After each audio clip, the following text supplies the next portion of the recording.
حضرت سمیہ آپ کو بتایا تھا اسلام کی پہلی شہید خاتون تھیں، پہلی شہید خاتون. She was in her 60s. She was the trendsetter of Meccan women.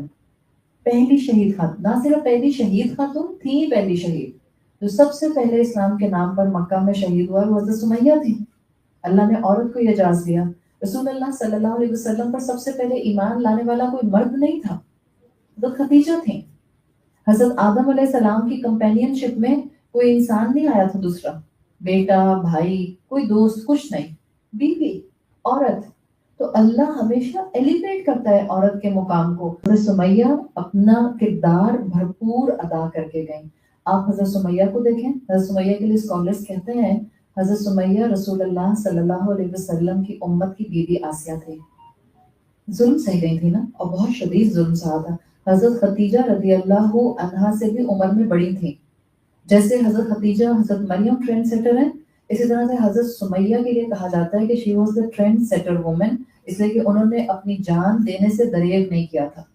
کوئی انہوں نے اسلام کی گلوری نہیں دیکھی، اور کوئی ان کے پاس کوئی بہت قرآن کا علم بھی نہیں تھا. ابھی تو قرآن نازل ہونا شروع ہوا تھا، اور اللہ تعالیٰ نے ان کی جان اس طرح سے شہادت کے ساتھ اسلام کے نام پر لے لی. جس نے قتل کیا تھا، جس نے شہید کیا تھا، وہ ابو جہل تھا. اور ابو جہل واز دا سیم پرسن جس کے لیے آپ کو میں کئی دفعہ بتا چکی ہوں کہ بہت ایروگینٹ تھا، بہت بڑے قبیلے سے تعلق تھا، سو ہائی اسٹیچر پرسنالٹی. مکہ کے اندر اس کا نام تھا ابو الحکم. ابو جہل نہیں کہتے تھے اس کو، اس کا ٹائٹل تھا ابو الحکم، دا فادر آف وزڈم. ابو جہل تو رسول اللہ صلی اللہ علیہ وسلم نے کہنا شروع کیا تھا. ادروائز اس کا ٹائٹل تھا ابو الحکم ابن ہشام تھا. ابو الحکم نام تھا اس کا، فادر آف وزڈم تھا. لوگ اس کے پاس آ کے مشورے کرتے تھے. جہاں اسلام کی آواز بلند ہوئی ہے، ابو جہل واز دا سیم پرسن جس نے پبلکلی اپنے غلاموں کو پرسیکیوٹ کیا. ایک اپنی سلیو گرل کو اس نے اسی طرح پبلک میں مارا تھا، اور اس کی آنکھیں، اس کی بینائی چلی گئی. ابو جہل واز دا فرسٹ پرسن جس نے رسول اللہ صلی اللہ علیہ وسلم کو نعوذ باللہ قتل کرنے کے لیے پلاٹ کیا تھا. یہی ابو جہل تھا. اب آپ ذرا امیجن کریں، ابو جہل جیسا ہائی اسٹیچر پرسنالٹی کا بندہ، سردار قریش کے، وہ لوگ جو اس کو عزت دیتے تھے اور اس سے مشورے کرتے تھے.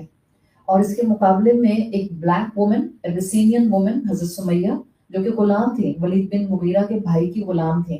پھر جب آزاد ہوئی ہیں تو حضرت یاسر نے ان سے نکاح کیا تھا. ایک Abyssinian black woman, old, fragile and frail, جس کی کوئی ٹرائبل بیکنگ نہیں ہے، اور اس کے باوجود ان کے لیے آتا ہے کہ جتنا ابو جہل ان کے اوپر ٹارچر کر رہا تھا، اتنی اپنے ایمان میں اور اللہ کو واحد کہنے میں اسٹیڈ فاسٹ ہوتی جا رہی تھی. Check out the confidence of this woman. Abu Jahl جیسے اسٹیچر کے آدمی میں 6 فٹ کا بندہ تھا، وہ بھی حضرت عمر کے برابر. حضرت عمر کی طرح کا ایک شخصیت رکھنے والا، غصے والا انسان ابو جہل. اس ابو جہل کے سامنے اس کی آنکھوں میں آنکھیں ڈال کر حضرت سمیہ اسلام کا دعویٰ کیا کرتے تھے. اور یہ جتنا ٹارچر کرتا تھا، حضرت سمیہ اتنا اسٹیڈ فاسٹ ہو جاتے تھے.